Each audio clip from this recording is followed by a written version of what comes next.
প্রিয় দর্শক আসসালামু আলাইকুম। আমরা বেশ কয়েকদিন ধরে কোনো ভিডিও দিতে পারছি না, আমাদের মিড টার্ম পরীক্ষা চলমান। তো এর মাঝে আসলাম একটু গাছগুলোর আপডেট দিতে।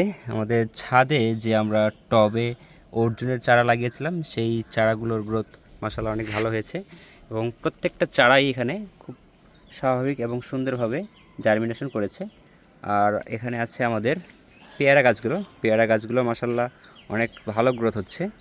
এটারও ভালো গ্রোথ হয়েছে, এটারও হয়েছে, কিন্তু এইখানে এটা একটু ডোয়ার্ফ টাইপ হয়ে গেছে। আমাদের এই পেয়ারা গাছগুলোতে আমরা সম্পূর্ণভাবে অর্গানিক্যালি যেভাবে কোনো কিছু না দিয়েই করা যায় সেভাবে করার চেষ্টা করছি এটা তো। আর আমাদের এখানে যে ড্রাগন গাছটা ছিল, ড্রাগন গাছেও ফুল চলে এসেছে। এই ড্রাগন গাছটা লাগানোর আমাদের 9.5 মাসের মতো হচ্ছে, জাস্ট একটা ডাল থেকে এই অবস্থা। এই যেখানে একটা ফুল চলে এসেছে, এই ফুলটা সন্ধ্যার পরতে ফুটবে রাতে। এ কারণে অনেক সময় ড্রাগনের ফুলকে নাইট অফ কুইন বলা হয়। আর ফুল ঝরে পড়ার পর 30 থেকে 40 দিনের মধ্যে ফল সংগ্রহ করার সময় হয়ে যায়। এখানে একটা ফল সেট হয়েছে, এখানেও একটা ফল সেট হয়েছে। এই ফুলটা আজকে রাতে ফুটে যাবে। আজকে রাতে ফুটলে আগামীকাল সকাল বা দুপুরের মধ্যে এই ফুলটা ঝরে যাবে। এবং এখানে নতুন আরেকটি ফুল বেরোচ্ছে।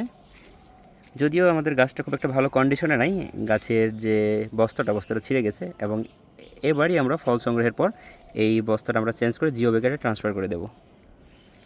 এখানে আছে পেঁপের চারাগুলো বড় হওয়া শুরু হয়ে গেছে, কিন্তু এগুলো আমরা যে এখান থেকে ট্রান্সপ্লান্ট করে আরেক জায়গায় লাগাবো, এটারই আমরা সময় পাচ্ছি না পরীক্ষার মধ্যে। এখানে যে পেঁপের গাছটা ছিল, এই পেঁপের গাছটাও মাশাআল্লাহ ভালো গ্রোথ হচ্ছে।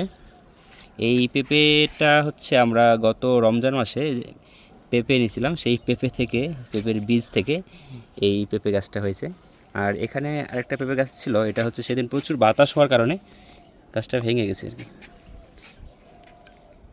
এ হলো আপাতত আমাদের গাছগুলোর আপডেট। ধন্যবাদ এগ্রো মেন্টরের সাথে থাকার জন্য।